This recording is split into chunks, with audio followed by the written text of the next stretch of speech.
لکه څنګه چې موږ وایو مشران ووایي پوهان ووایي چې پښتون چې ډېر بیمار وي خیم نو موږ به چې تپوس وکړو څنګه یې وایي خیم نو بیا موږ څنګه کولی شول چې په تاریخ کلتور او ژبه باندې ولسي تاریخ پرمختګ کړی وي یو خاص به تاسو ته وکړو چې که هر څوک په دې اړه د ده د خواهش مطابق په دې انداز کې د پښتنو د تاریخ او د کلتور او د ژبې په حواله سره لیکل کول غواړي نو موږ به ځان لوګی کړو چې څه شرط دی هغې په کوم نوم یې کول غواړي موږ نوم نه غواړو خو یو خو د پښتنو ضرورت به پوره شي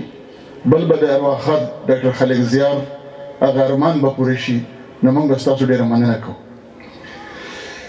دویمه خبره صرف دا کوو چې د خپل رباب خپله نغمه ډاکټر صاحب سیاسي سړی و د هغه سوچ سیاسي و په باندې ذکر وشو د هغه سوچ دا خاوره او دا خلک خپل رباب خپله نغمه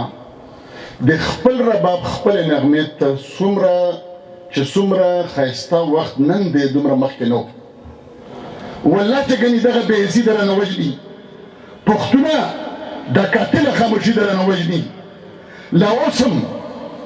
لا اوسم د وخت واګې دي د ستا لاس کې بدبخته لا اوسم ته بادشاه یې له ګزار نه یې له تخته لا اوسم خپله برخه اخیستلی شي له وخته